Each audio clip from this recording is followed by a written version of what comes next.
Welcome to YouTube Abrar electrical world channel. हमने कई series शुरू की हुई हैं और उसमें सबसे इम्पॉर्टेंट जो है वो फैक devices flexible AC transmission system पे मैं मुसलसल अब आप देखेंगे कि अपलोड करता जाऊंगा लेक्चर्स। और ये लेक्चर ज़्यादातर इंटरेक्टिव होंगे क्योंकि उनके अंदर डायग्राम और कर्व्स होते हैं, तो वो जो बने बनाए होते हैं वो कहीं से ज़ाहिर है कापी ही करते हैं लोग, और कापी करके ही फिर उसके ऊपर अपना तबसरा करते हैं। तो उसमें फिर मुझको मज़ा नहीं आता कह लें, और फिर मुझे लगता है कि नहीं, इस तरह स्टूडेंट की अंडरस्टैंडिंग जो है वो बेहतर नहीं होगी जब तक कि उनको इंटरेक्टिवली चीज़ों को बना के ना समझाया जाए। हाँ, टाइम बचाने के लिए मैं वहाँ पे बना देता हूँ, लेकिन फिर भी दायरे उस पर कुछ ना कुछ लिखना होता है, कुछ ना कुछ मिटाना होता है या कुछ बढ़ाना होता है। तो उससे इंटरेक्टिवली जो है वो स्टूडेंट इंटरेक्शन की वजह से अटेंटिव रहता है। तो ये आप देखें कि ये जो कर्व बने हुए हैं, इसमें राइट हैंड पे जो कर्व बना हुआ है सबसे एक ज़माने से मैं इस कर्व का तस्करा आपसे कर रहा हूँ।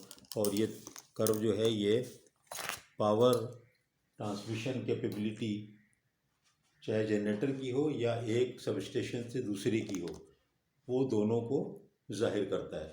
अब इसी चीज़ों की वजह से मैंने ये किया हुआ है कि इंटरेक्टिव किया हुआ है कि मैं वो जो मैंने कहा तो थोड़ा सा बना दूंगा। अब ये चीज़ जो पावर पॉइंट में मुमकिन नहीं है मेरे लिए कम से कम, या आगे पीछे उसको किस तरह से किया जाए। तो देखिए, ये आप चाहे जनरेटर की मिसाल लें और उसके बाद आप यहाँ पर एक लाइन ले लें, और स्टेशन ए हो गया, स्टेशन बी हो गया। तो ये जो है इस लाइन पे जो पावर ट्रांसफ़र होगी यहाँ से यहाँ, उसके लिए भी ये ट्रू है, ए टू बी। और ये यहाँ जनरेटर से लेके ये बी तक जो आएगी, जनरेटर अगर ए पी लगा हुआ है तो जनरेटर के अंदर भी एक इम्पीडेंस है, तो वहाँ से शुरू होके यहाँ तक जो पावर हैंडलिंग कैपेसिटी है वो इस ग्राफ से जाहिर है। और इस ग्राफ का जो बेसिस है वो ये इक्वेशन है, E S E R sending end voltage multiplied by receiving end voltage divided by inductance या reactance of the line. Resistance आमतौर पे नेगलेक्ट कर देते हैं, और साइन डेल्टा। और ये डेल्टा जो है ये बहुत दफ़ा मैंने बता दिया, और सिर्फ इसीलिए वाइट बोर्ड का इस्तेमाल कर रहा हूँ कि मैं बार बार वो चीज़ों को जल्दी से 2 मिनट में या बल्कि 1 मिनट में बता देता हूँ। अब देखें ना, ये फ़र्क करो, ई एस है और ये यहाँ पर ई आर है और यहाँ से ही करंट आ रहा है। तो ये सीधा वेक्टर डायग्राम बना लो आप, ई आर और ये करंट जो फ्लो हो रहा है, इसमें लोड आपका जो ले रहा है 5 पावर फैक्टर है, और ये आई है। रेजिस्टेंस हमने नेगलेक्ट किया हुआ है, तो इसका जो वोल्टेज ड्रॉप लाइन के अंदर होगा इस करंट की वजह से, इस रिएक्टेंस में जो ड्रॉप होगा वो इससे 90 डिग्री पर होगा और करंट पीछे रहेगा। तो इसका मतलब है करंट को अगर मैं थोड़ा ऐसे एक्सटेंड करूँ, बनाने का तरीका भी बता रहा हूँ, तो ये देखो ये यहाँ पर असल में यूँ है ना, तो इसका मतलब है कि अगर मैं यूँ करके वोल्टेज ड्रॉप ऐड करूँ ई आर में जो कुछ है, तो मैं सेंडिंग एंड वोल्टेज मिल जाएगा। और इस तरह क्यों कि देखो अब ये क्या है कि जब काउंटर क्लॉकवाइज आप चेक करोगे तो ये देखो ये करंट लैग कर रहा है और वोल्टेज ड्रॉप उससे आगे है, तो ये इसका मतलब इंडक्टिव है। और ये मैंने यहाँ पर ये ऐड कर दिया, और इसके ऊपर मैं क्या लिख दिया मैंने, आई इंटू एक्स जो लाइन का है। आप एल भी लगा सकते हो, ये कर दिया मैंने। अब इसके ये बनाना भी बताता रहता हूँ ताकि जो है कम से कम आप लोग इससे डरे नहीं और लगे कि हाँ यार ये तो बहुत ईजी है, ये तो किताब में तो बड़ा मुश्किल लग रहा था। और अब ये एक एंगल आ गया सेंडिंग एंड वोल्टेज और रिसीविंग एंड के वोल्टेज के दरमियान में एंगल आ गया ना, ई आर ई एस, यही वो डेल्टा है। अब देखो डेल्टा सारा पावर इसी से, इस ग्राफ से इसको जब यहाँ से अगर आप मिलाएं और ये एक ट्रायंगल बना लें, यहाँ पर ये लिख दूँ मैं ए, यहाँ लिखूँ बी, यहाँ लिखूँ सी, यहाँ लिखूँ डी, तो साइन लॉ इस पर अप्लाई करने से आप जो है सेंडिंग एंड की पावर जो ई एस को आई से ज़रब करें तो पावर ट्रायंगल ही बन सकता है। तो ये इक्वेशन इसी ग्राफ से कैलकुलेट होती है। तो अभी हम बात कर रहे हैं क्या, अनकम्पनसेटेड लाइन, यानी आप ये राइट वाले हिस्से पर हैं, अनकम्पनसेटेड यहाँ पे देखिए लिखा है। अनकम्पनसेटेड का मतलब क्या है कि इसकी जो रिएक्टेंस है लाइन की उसको कम करने के लिए कोई तरीका अख्तियार नहीं किया गया है, कोई कैपेसिटर वगैरह नहीं लगाया गया है, किसी किस्म की कोई डिवाइस नहीं लगाई गई है, तो इसलिए अनकम्पनसेटेड कह रहे हैं। इससे जो ग्राफ बनता है वो ये नीला वाला कर्व है। और आप खुद ही देख लो, साइन डेल्टा अगर 0 रखोगे तो 0 हो गया, साइन डेल्टा 90 लिखोगे तो ये मैक्सिमम आ जाएगा। साइन डेल्टा 90 है तो आप देखें मैंने लिखा पी मैक्स बराबर वी स्क्वायर एक्स, कब, जब डेल्टा इक्वल टू 90 डिग्री। तो कितना आसान हो गया, ये कर्व के आगे भी मैंने ग्राफ लिख दिया।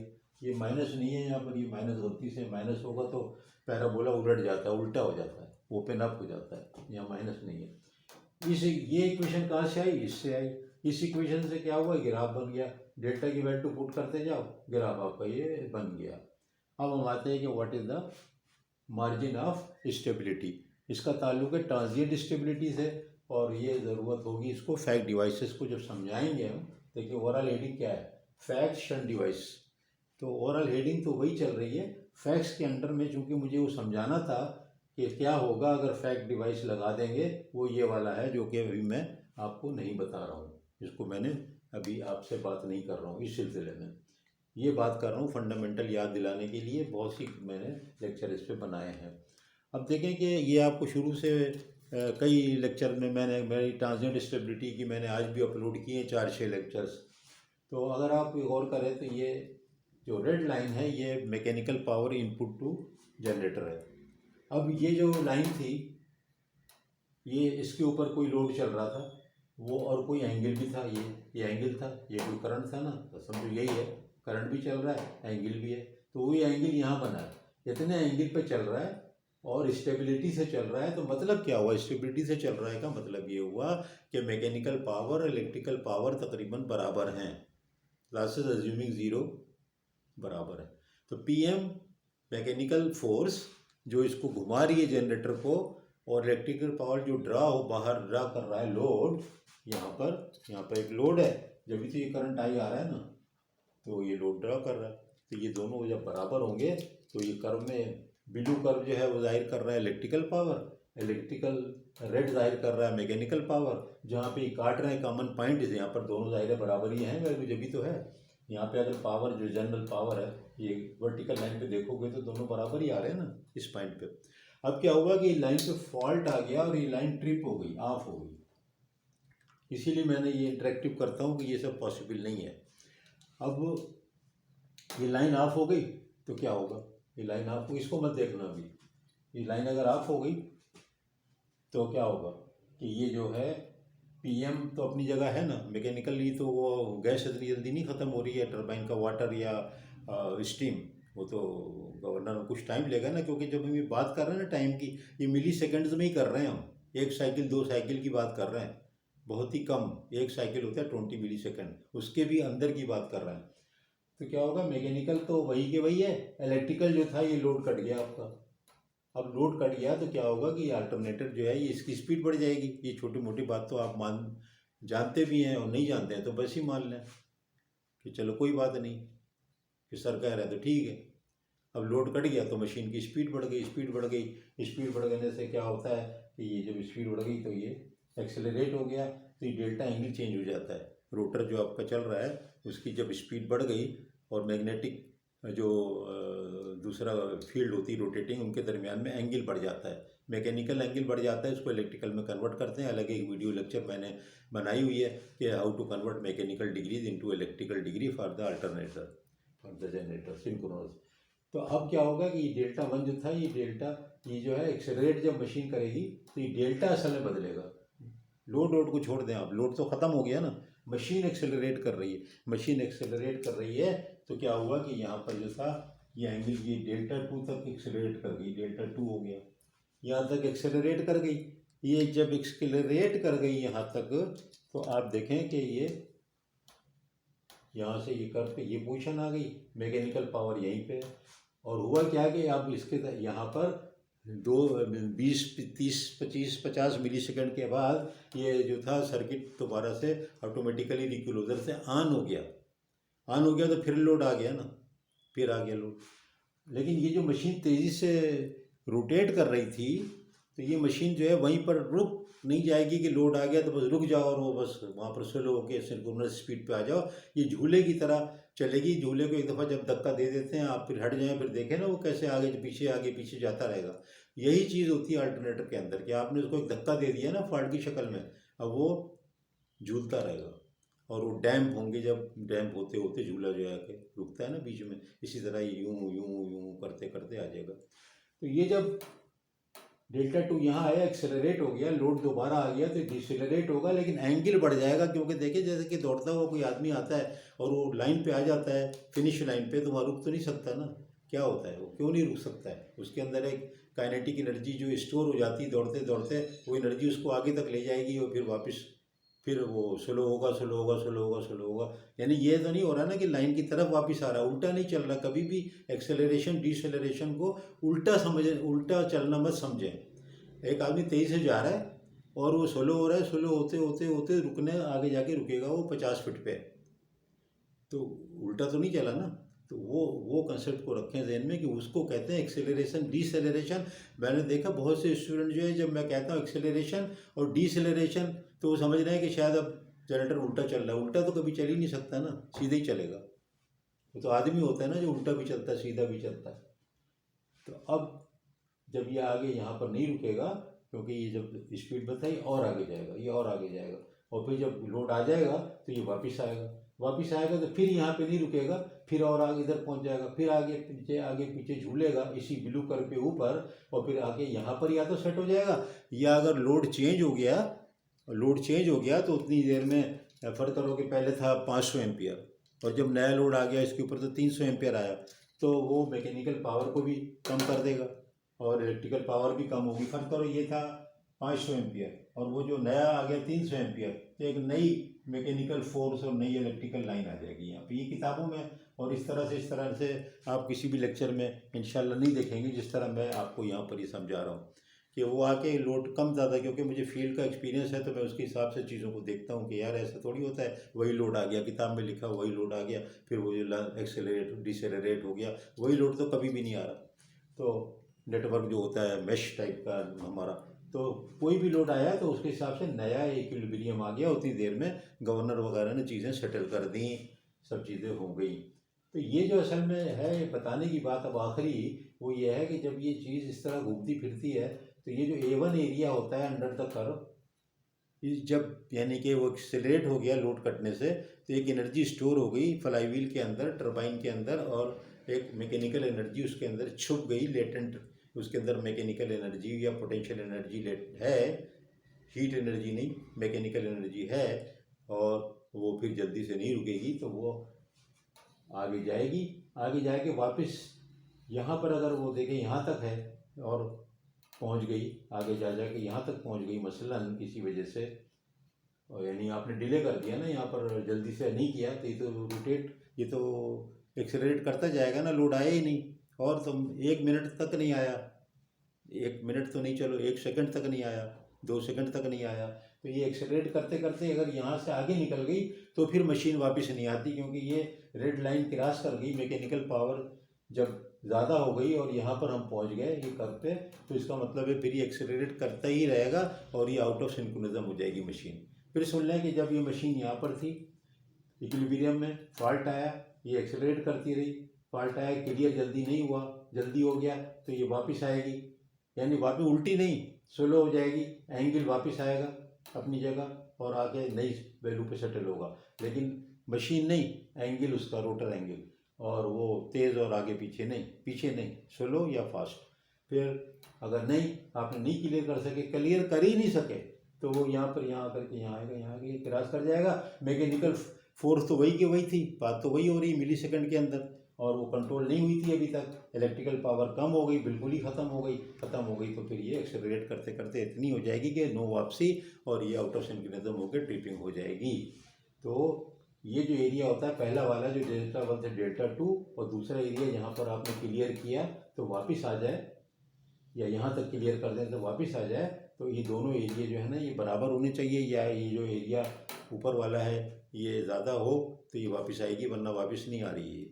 ये लिमिट है इसकी, तो इसको कहते हैं स्टेबिलिटी लिमिट। अभी जो काला शेड है ना, अगर हमने यहाँ पे हमने क्लियर कर दिया, यहाँ पे क्लियर कर दिया, तो जितना बच गया ना इस पैराबोला के अंदर कर्व का एरिया, वो समझो मार्जिन रह गया। थोड़ा और देर भी होती तो चलता, थोड़ा और भी देर होती तो चलता, हत्ता कि यहाँ तक जाने के बाद ये फिर वापस नहीं आती। तो ये जो बचता है ना एरिया इस कर्व के अंदर, यहाँ लाइन के ऊपर और ब्लू लाइन और लाइन के साथ, और जो क्लियरेंस जो Δ3 है, जो हमारा एंगल है क्लियरेंस का, वो उसके साथ जो मिलता है, या Δ2 पे क्लियर हुआ, Δ2 पे क्लियर हो जाएगा तो यहाँ तक ये एरिया हो जाएगा पूरा।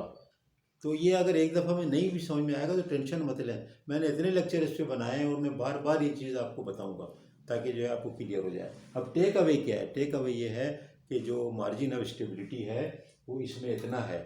अब क्या है कि मैंने कर दी कंपनसेशन लाइन, कंपनसेशन लाइन कर दी तो क्या हुआ, अब इस पे आ जाओ, थोड़ा सा लंबा हो जाएगा ये हमारा पीरियड, 5 7 10 मिनट और लगेंगे। अब क्या हुआ कि देखें ये जो मैंने बनाया ना डॉटेड ब्लू, ये तो यही है, और ये क्या है कि ये कंपनसेट कर दिया, शंट कंपनसेशन कर दिया।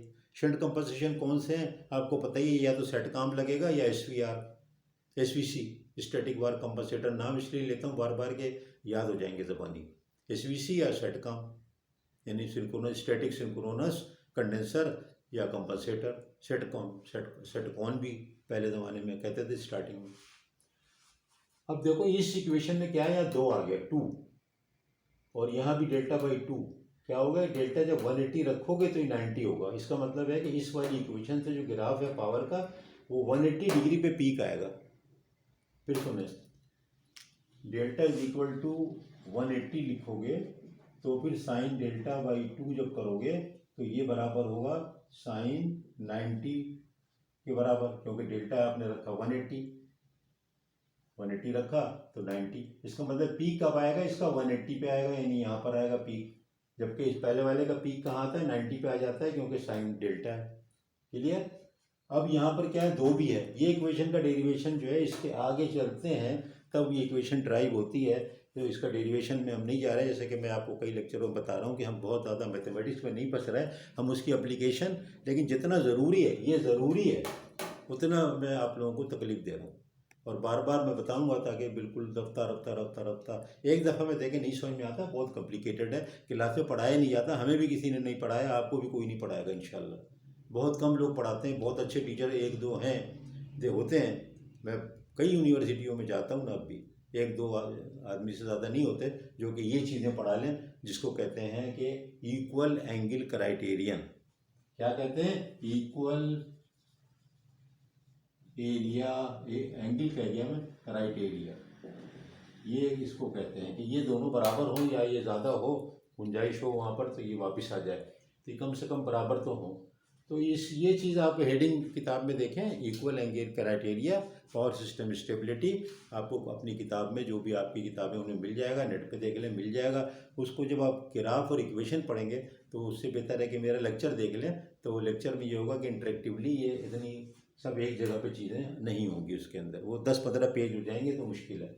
अब क्या कहाँ थे हम इसका जो कंपनसेशन है उसका पीक कहाँ आएगा, 180 का ये आएगा यहाँ पर।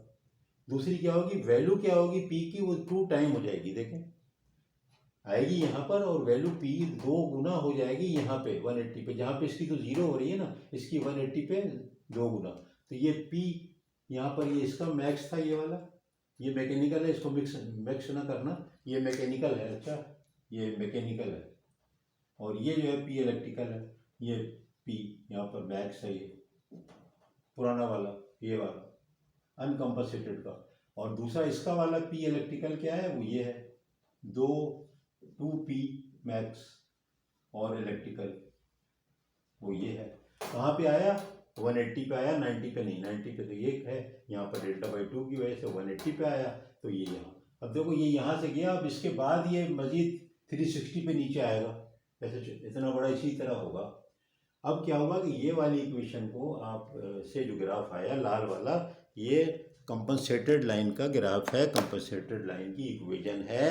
आप किसी भी तरीके से कंपनसेशन करो, ये ग्राफ यही है शंट कंपनसेशन का, सीरीज़ का थोड़ी सी इक्वेशन मुख्तलिफ है।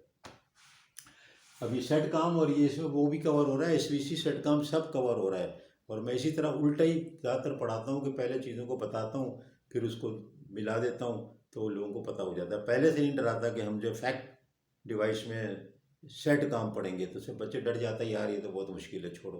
कोई मुश्किल नहीं है, देखें कितना आसान तरीके से बता रहे हैं।